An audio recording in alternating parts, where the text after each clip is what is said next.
माफ गर्नुहोस्, आज मेरो घरमा इन्टरनेटको समस्या भएको कारण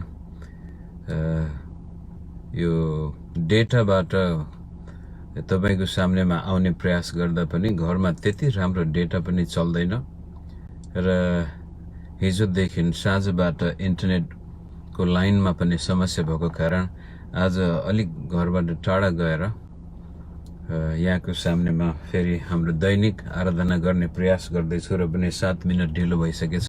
तपाईहरु जतिजना आउँदै हुनुहुन्छ दैनिक रूपले दिनदिनै पर्खिनुहुन्छ, तपाईहरुलाई धेरै धेरै धन्यवाद र प्रभुले आजको दिन हाम्रो जीवनमा ठूलो काम गर्नुभएका होस्।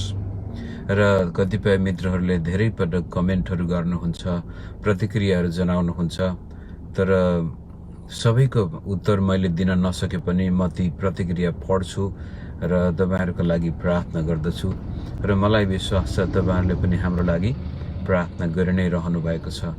हाम्रो आत्मिक संगतिमा जब परमेश्वरको वचनका साथसाथै प्रार्थना हाम्रो जीवनमा मिसिएको हुन्छ, हाम्रो संगतिमा एक किसिमको आत्मिक वातावरण पैदा हुन्छ, त्यहाँ परमेश्वरले अवश्य पनि उद्धारका काम गर्नुहुन्छ। पावल प्रेरितले पनि आफ्ना चर्चका विश्वासीहरूलाई जब पत्र लेख्नुहुन्थ्यो, उहाँले भन्नुहुन्थ्यो मेरो लागि पनि प्रार्थना गर जसरी म तिमीहरूको लागि प्रार्थना गर्दैछु। र कतिपय मित्रहरूले अडियो मेसेज पठाउनु भएको छ, कल गर्नु भएको छ र एकदमै आत्तिएर पनि फोन गर्नु भएको छ। कतिले म त बर्बाद भए, मेरो जीवनमा यस्तो भयो भनेर म बिन्ती गर्दछु मित्रहरू, येशू ख्रीष्ट कहाँ जानुभयो भनेदेखि हामी कहिले पनि बर्बाद हुँदैनौं। हो, हाम्रो पाप र खराब आदतले हामीलाई गाजेको हुन सक्छ, कतिपय कुलतमा लाग्नु भएको होला, तरै पनि त्यस्तो स्थितिमा पनि जबसम्म हामी ख्रीष्ट येशूको चरणमा जाँदछौं तबसम्म हामी कहिले पनि बर्बाद हुँदैनौं। परमेश्वरले हामीलाई अवश्य पनि त्यो खराब आदतबाट मुक्ति दिनुहुनेछ। पापको जुन प्रकारको बन्धनमा हुनुहुन्छ तपाई अवश्य मुक्ति पाउनुहुनेछ। म जहिले पनि भन्ने गर्छु, विशेष गरी म यहाँ बसेको ठाउँमा एउटा यो अल्कोहलिकको समस्या बढी मात्रामा मान्छेहरू रक्सी खाँदो रहेछन्। मैले के भन्छु भनेदेखि एउटा हातमा बोतल छ भने पनि अर्को हातमा बाइबल बोक्न चाहिँ नछोड्नु। कहिलेकाहीँ के हुन्छ भनेदेखि खराब आदतको कारण हैन, परमेश्वरले त मलाई वास्ता गर्नु हुनु होला भनेर हामी बाइबल छोडिदिन्छौं, खाली बोतल मात्रै समात्छौं अनि त्यो बोतलबाट छुटकारा पाउने मन त छ तर सक्दैनौं। यदि त्यो बोतलबाट छुटकारा पाउने हो भनेदेखि त्यो व्यक्तिले बाइबल पनि समात्नु पर्यो, भन्नु पर्यो हे प्रभु मलाई यो बोतलबाट छुटकारा दिनुहोस् भनेर। त्यस्तै किसिमले परमेश्वरको वचनमा तपाईँ र म झुन्डिन्छौं, आफ्नो जीवन त्यही नै हो भनेर विश्वास गरेर त्यसको पछि लाग्छौं भनेदेखि एक दिन यो बोतल आफै हातबाट खस्छ। त्यस किसिमले जीवनमा एकदमै अप्ठ्यारो भयो भनेर, खत्तम भए, बर्बाद भए भनेर कहिले पनि खुट्टा नछोड्नुहोस्। येशू ख्रीष्टलाई जबसम्म तपाईको मनले पुकारा गर्दछ तपाई बर्बाद हुनु भएको छैन। परमेश्वर तपाईलाई यति धेरै प्रेम गर्नुहुन्छ कि तपाई पापी अधर्मी छँदै नै ख्रीष्ट तपाईं र मेरो लागि मर्नु भएको हो भने अहिले जसले येशूलाई पुकारा गर्दछ त्यसलाई अझ कति बढ्ता गरी परमेश्वर मद्दत गर्न चाहनुहुन्छ। त्यस किसिमले मित्र, जब म वचन प्रचार गर्छु, हो हामी परमेश्वर जस्तै सिद्ध र पवित्र हुनुपर्छ, त्यो हाम्रो लक्ष्य र उद्देश्य हो। हाम्रो जीवनमा पाप, अधर्म, खराब आदत, कुलत ती हुनु हुँदैन। त्यसले हाम्रो आनन्द र हाम्रो स्वास्थ्य, हाम्रो सम्पत्ति, सबै कुराहरू परिवारै चोरेर लान्छ। त्यसकारण त्यसबाट हामी मुक्ति पाउनै पर्छ। त्यति भन्दै गर्दाखेरि जो तपाईहरु आफैले त्यस्तो स्थितिमा भेटाउनुहुन्छ जहाँ तपाईले परमेश्वरको नाउँलाई पवित्र गर्नुको सट्टामा अपवित्र बनाउनु भएको छ, परमेश्वरको राज्य खोज्नुको सट्टामा आफ्नै त्यही कुलत र खराब आदत र खराब इच्छा पूर्ति गर्नको लागि नै जानु भएको थियो, त्यस्तै किसिमले तपाईले आफ्नो मात्रै इच्छा खोज्नु भएको पत्ता लगाउनुहुन्छ भनेदेखि पनि तपाई चिन्ता नगर्नुहोस्, परमेश्वरले हामीलाई कहिले पनि त्याग्नुहुन्न। जो कोही येशू ख्रीष्ट कहाँ आउँदछ त्यसलाई कहिले पनि परमेश्वरले इन्कार गर्नुहुने छैन। मैले हिजो पनि भनेको थिएँ, यदि स्वर्गमा कोही व्यक्ति आएर मैले त येशू कहाँ आएको हुँ तर येशूले मलाई स्वीकार गरेन भनेर कसैले पनि भन्न पाउने छैन, न स्वर्गमा न नरकमा। यदि हामी स्वर्गमा छौं भने ख्रीष्ट येशूको अनुग्रहले हामी त्यहाँ गएका हौं र उहाँले कहिले पनि हामीलाई इन्कार नगरेको कारण हामी त्यहाँ गएका हौँ। नरकमा छौँ भनेदेखि हामीले ख्रिस्टलाई इन्कार गरेकै कारण त्यहाँ पुगेका हुनेछौँ। तर ख्रिस्टलाई स्वीकार गर्ने, ख्रिस्टको पछि जाने मानिस कहिले पनि भन्न सक्ने छैन कि म त गएकै हो येशूमा, तर येशूले इन्कार गर्नुभयो। हो, तपाईँको चर्चले तपाईँलाई इन्कार गर्न सक्छ, तपाईँको पास्टरले तपाईँलाई इन्कार गर्न सक्छ, क्रिस्चियन समुदायले तपाईँलाई इन्कार गर्न सक्छ, समाजले इन्कार गर्न सक्छ, आफ्नै परिवारका सदस्यहरूले इन्कार गर्न सक्छन्, तर ख्रिस्ट येशूले कहिले पनि हामीलाई इन्कार गर्नुहुन्न। तपाईँ र म जस्तो सुकै पापको दलदले हिलोमा फसेको भए पनि तर हाम्रो उद्देश्य चाहिँ त्यो पापको दलदले हिलोमै बसेरै मात्रै पुकार गर्ने होइन कि प्रभु म यो दलदले हिलोमा बस्न चाहदिन, मलाई यहाँबाट निकाल्नुहोस् र चट्टानमाथि राख्नुहोस् भनेर त्यो भोक र तिर्खा हामीमा छ भनेदेखि परमेश्वरको पुत्र यीशु ख्रिस्ट अनि पवित्र आत्माको शक्तिले हामीलाई हाम्रो पापको दलदले हिलोबाट निकाल्नुहुनेछ। म हाम्रो मण्डलीमा जहिले पनि भन्ने गर्छु, हाम्रो चर्चको ढोका जड्याहाको लागि पनि खुला छ, बेश्याहरूको लागि पनि खुला छ र दुर्व्यसनमा लागेकाहरू सबैको लागि खुला छ। तर हामी यति चाहन्छौँ कि जब तपाईँ यो ढोकाबाट बाहिर जानुहुन्छ, अब जड्याहा होइन, बेश्या होइन, दुर्व्यसनीमा लागेको व्यक्ति होइन, सज्जन परमेश्वरको छोरा अनि छोरी भएर तपाईँ निस्कनु पर्दछ। हो, तपाईँको जाँड खाने रक्सी खाने त्यो कुल तुरन्तै चट्ट नछुट्न सक्छ, तर परमेश्वर तपाईँलाई यति धेरै प्रेम गर्नुहुन्छ, तपाईँको हातको बोतल उहाँ छुटाउन चाहन्छ, तपाईँको दुर्व्यसन गलत प्रकारको जीवनशैलीबाट प्रभु मुक्ति दिन चाहनुहुन्छ। त्यति भनिसकेपछि आज फेरि हामी प्रभुको प्रार्थनामा जाउँ। मलाई त्यो भन्नै पर्यो किनभने मैले धेरै मेसेज पाइरहेको छु हिजो आज, जसले गर्दाखेरि विश्वासी दाजुभाइ दिदीबहिनीहरू एकदमै दुःखमा, आफ्नो पापले गर्दाखेरि आफै दुःखमा छन्। मित्र, जति पापले हामीलाई दुखाइरहेछ त्यो दुखाइ प्रभुले पनि महसुस गर्नुहुन्छ र त्यसै कारण हामी उहाँ कहाँ जाँदाखेरि उहाँले बुझ्नुहुन्न। उहाँले कहिले पनि भने त अति घिनलाग्दो भइसकिस्, अब तँलाई त म क्षमा दिन सक्दिनँ भनेर कहिले पनि प्रभुले भन्नुहुने छैन। तर तपाईँ जाने नजाने निर्णय चाहिँ हाम्रो हातमा छ।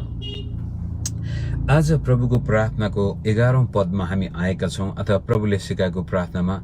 हिजो हामीले हे हाम्रा स्वर्गमा हुनुहुने पिता, तपाईको नाम पवित्र गरियोस्, तपाईको राज्य आओस्, तपाईको इच्छा जस्तो स्वर्गमा छ त्यस्तै यस पृथ्वीमा पनि पूरा होस्। यदि हामी परमेश्वरको नाउँ, परमेश्वरको राज्य र इच्छा जब हामी खोज्दछौं, त्यसलाई भन्छौं परमेश्वरको राज्य र धार्मिकता खोज भन्ने तल हामी भेटाउनेछौं। र परमेश्वरको राज्य र धार्मिकता भोकाउने र तिर्खाउने त्यस्तो स्थितिमा जब हामी आउँछौं, अब दोस्रो खुड्किला प्रभुले सिकाएको प्रार्थनाको दोस्रो खुड्किलामा छ, हामीलाई आज हाम्रो दैनिक भोजन दिनुहोस्। यसले के देखाउँदैछ भने मित्रहरू, जब प्रभुले हामीलाई प्रार्थना गर्न सिकाउँदाखेरि पिताको महिमा, राज्य, इच्छा खोजिसकेपछि दोस्रो खुड्किला चाहिँ पिताले हाम्रो दैनिक भोजन दिनुहुन्छ। यो दैनिक भोजन भन्ने बित्तिकै खाली आजलाई खानलाई मात्र होइन कि हाम्रो भौतिक जीवनको चिन्ता परमेश्वर गर्नुहुन्छ। त्यसै कारण पछि 25 पदबाट प्रभुले सिकाउनु हुनेछ, के खाउँला, के लाउँला र के पिउँला भनेर चिन्ता नगर, तर परमेश्वरको राज्य र धार्मिकताको खोजी गर र यी सबै थोकहरू तिमीहरूलाई थपिनेछन्। अनि 7 देखि 11 सम्म प्रभुले भन्नुहुनेछ, माग त दिइनेछ, खोज त भेट्टाउनेछौ, गजगजाउ त ढोका उगारिनेछ। तिमीहरू मध्ये कुन चाहिँ होला जसले आफ्नो छोराले रोटी माग्दा ढुङ्गा देला अनि माछा माग्दा बिच्छी देला? तिमीहरू दुष्ट भएर त यस्ता असल चीजहरू आफ्ना छोराछोरीको लागि दिन्छौ भनेदेखि के स्वर्गमा हुनुहुने तिम्रो पिताले अझ कति बढ्ता गरी दिनुहुने छैन र दिनुहुनेछ। त एउटा ख्रीष्ट येशूमा विश्वास गर्ने परमेश्वरको छोराछोरीले के चाहिँ निश्चित हुनु पर्दछ भनेदेखि हामी पेटको लागि बाँच्दैनौं। हामी जे गर्दैछौं, तपाईँ जागिर गर्दै हुनुहुन्छ भनेदेखि पेटको लागि गर्नु भएको होइन। तपाईँ व्यापार गर्दै हुनुहुन्छ भने पेटको लागि गर्नु भएको होइन। तपाईँ विदेशमा दुःख पसिना बगाउँदै हुनुहुन्छ भनेदेखि पेटको लागि होइन, त्यो परमेश्वरको राज्य अनि धार्मिकताको लागि हो।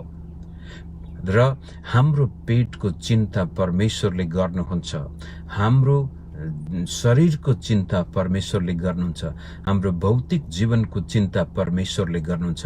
र हामी जे गर्दछौं त्यो प्रभुको राज्य, प्रभुको नाउँ र प्रभुको इच्छाको लागि गरिरहेका हुन्छौँ। अनि त्यसै कारण अब हामी निधारको पसिनाले बाँच्ने होइन, परमेश्वरको आशिषले बाँच्ने मानिसहरू हौँ। हाम्रो दैनिक भोजन प्रभुले जुटाउने प्रतिज्ञा गर्नुभएको छ। मित्रहरू, धेरै ठाउँमा भौतिक जीवन, तपाईँको शारीरिक स्वास्थ्य, तपाईँको कहाँ बस्ने, अनि तपाईँ के खाने, के लाउने, तपाईँको छोराछोरीकोदेखि लिएर हरेक यी संसारमा बाँचुन्जेलसम्म हामीलाई आवश्यक पर्ने चिज वस्तुहरू परमेश्वरले दिनुहुन्छ। त्यसै कारण त प्रार्थनाको दोस्रो खुड्किलामा नै प्रभुले भन्नुहुन्छ, हामीलाई आज हाम्रो दैनिक भोजन दिनुहोस्। परमेश्वर, म विश्वास गर्दछु तपाईले मलाई मेरा भौतिक आवश्यकता पूरा गर्नुहुनेछ। तपाईँ मेरो त्यो पिता हुनुहुन्छ। माथि नै अगाडि देखिसक्नुहुन्छ, यो माग्नुभन्दा अगावै हाम्रो पिताले जान्नुहुन्छ र पनि हामीलाई उहाँले भन्नुहुन्छ, माग त दिइनेछ, खोज त भेटाउनेछौ। कहाँ गएर माग?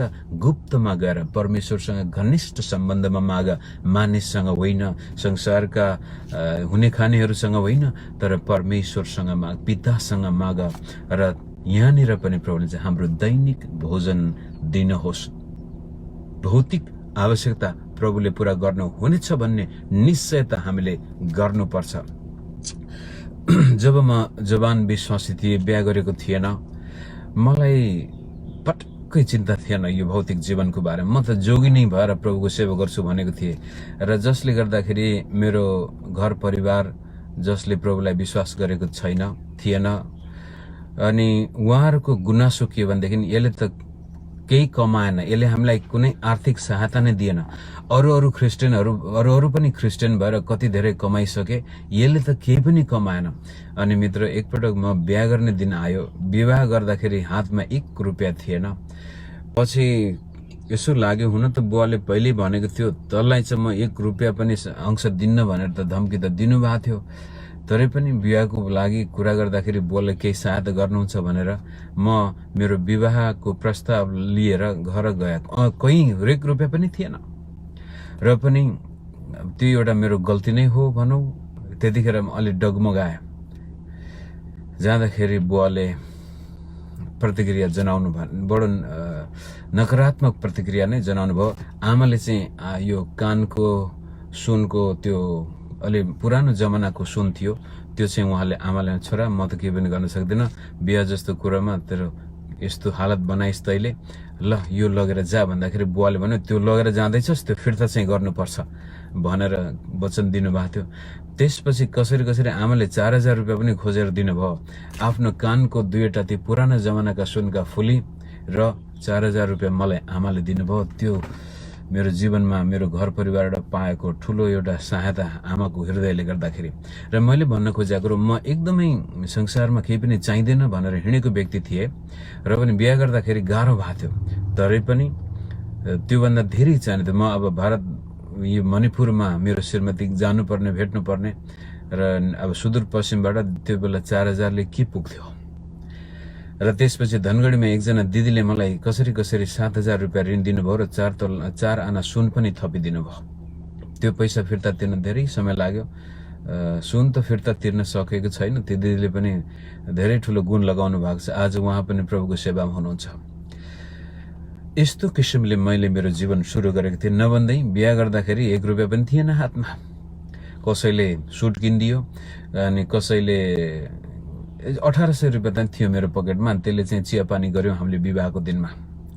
त्यस्तो किसिमले सुरुवात गरेको हाम्रो वैवाहिक जीवनमा प्रभुले यति धेरै आनन्द दिनुभयो। मलाई यस्तो गजबको राम्रो श्रीमती जुटाउनु भयो, त्यस्तै किसिमको रहरलाग्दो सन्तान दिनुभयो।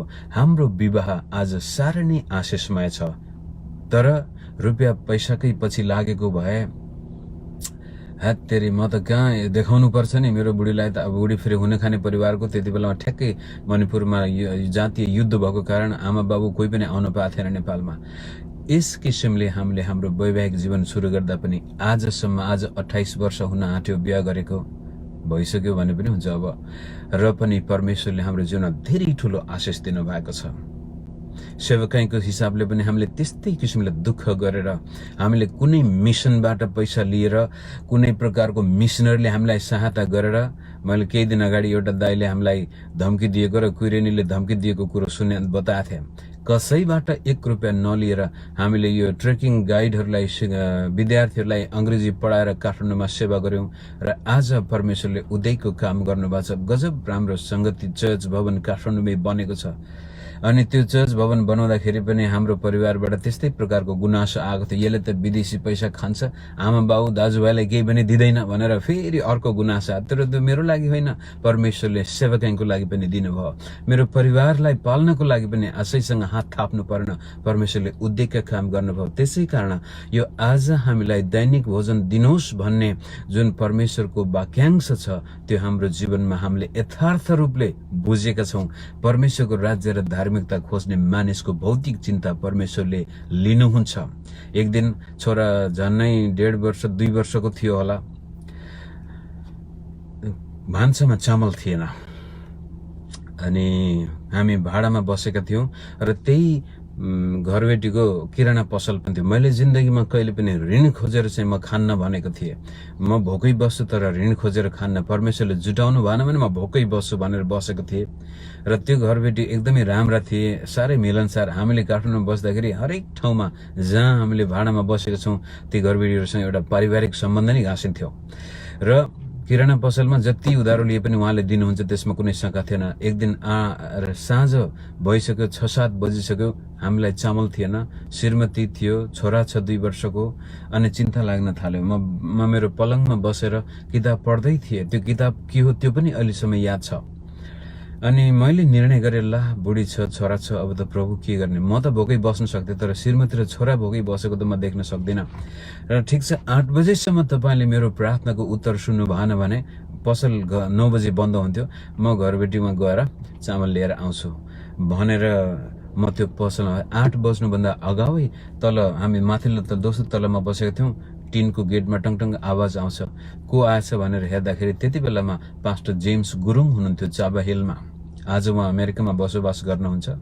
अनि उनले मोटर बाइकमै बसेर उभिएरै त्यो गेट डङडङ गर्नुभएछ। म तल गएर के हो पास्टरज्यू भन्दाखेरि एउटा खाम दिनुभयो र भन्नुभयो तपाईले 6-7 महिना अगाडि कुन ठाउँमा एउटा उल्था गर्नुभएको थियो, धन्यवादको भेटी दिन बिर्सेछन् तपाईलाई। बिर्सेको त होइन, त्यो खाम चाहिँ राखेछ, तपाईलाई दिए भन्ने ठान्छ तर खाम चाहिँ टेबल मुनि कता परेछ।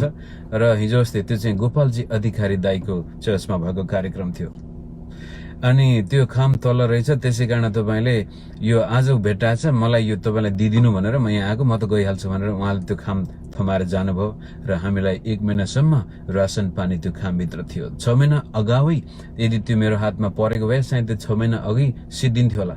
तर परमेश्वरले मलाई सिकाउँदै हुनुहुन्थ्यो, हे छोरा हे छोरी, म तँलाई कहिले पनि भोकै राख्ने छैन, सर्बिन्द पार्ने छैन। तैले मेरो राज्य र धार्मिकता खोजेको कारण तेरो भोजनको जिम्मा मैले लिएको छु। धेरै यस्ता उदाहरणहरू छन् हाम्रो जीवनमा मित्र। परमेश्वरले तपाईं र मेरा भौतिक कुराहरू अवश्य पनि पूरा गर्नुहुनेछ। तर के तपाईं र म परमेश्वरको नाउँ पवित्र होस्, परमेश्वरको राज्य आओस् मेरो जीवनमा, परमेश्वरको इच्छा अनुसार म जीवन बिताउँछु भनेर त्यस्तो किसिमको समर्पित जीवन हामी बिताउन तयार छौं त? प्रभुको तर्फबाट कहिले पनि कसर हुँदैन मित्र। यदि कसर छ भनेदेखि हाम्रो आफ्नै तर्फबाट हो, हाम्रै अविश्वासको कारण, हाम्रै अपवित्रताको कारण, हाम्रै स्वार्थी अभिलाषाको कारण हामी कतिपटक परमेश्वरले नै बिर्सनु भयो कि भन्ने जस्तो लाग्छ। तर प्रभुले कहिले पनि हामीलाई बिर्सेको हुँदैन। त्यसकारण आज विशेष गरी नेपाली परिवेशमा म मेरो चर्चमा पनि मैले सुरुदेखि भन्दै आएको छु, गरिबी पकेटमा होइन मगजमा लाग्छ। विपन्नता यो मगजको कुरो हो र ख्रीष्ट येशूमा विश्वास गर्ने व्यक्तिको निम्ति यो विश्वासको कुरो हो।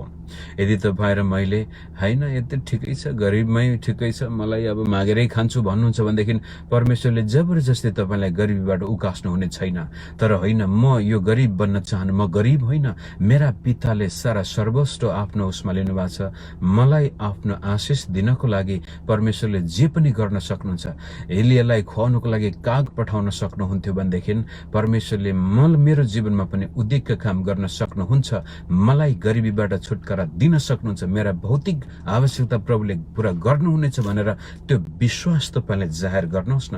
दोस्रो कोरिन्थी 8:9 बडो गजबले परमेश्वरको वचनले भन्छ, प्रभुको अनुग्रह त तिमीहरूलाई थाहा छ कि उहाँ धनी हुनुहुन्थ्यो तापनि तिमीहरूका लागि उहाँ गरिब हुनुभयो ताकि उहाँको गरिबीबाट तिमीहरू धनी बन्न सक। यही शब्द प्रयोग भएको छ त्यहाँ। आज कतिपय पास्टरहरू यो वचन प्रचार गर्न लाज लाग्छ, डराउँछन्, यो प्रस्पेरिटी गस्पलको ट्याग लगाइदिन्छ भन्छन्। होइन, बाइबलले बडो स्पष्ट भाषामा भन्छ, ख्रीष्ट येशू हाम्रो लागि गरिब हुनुभयो। कहाँ हुनुभयो येशू गरिब?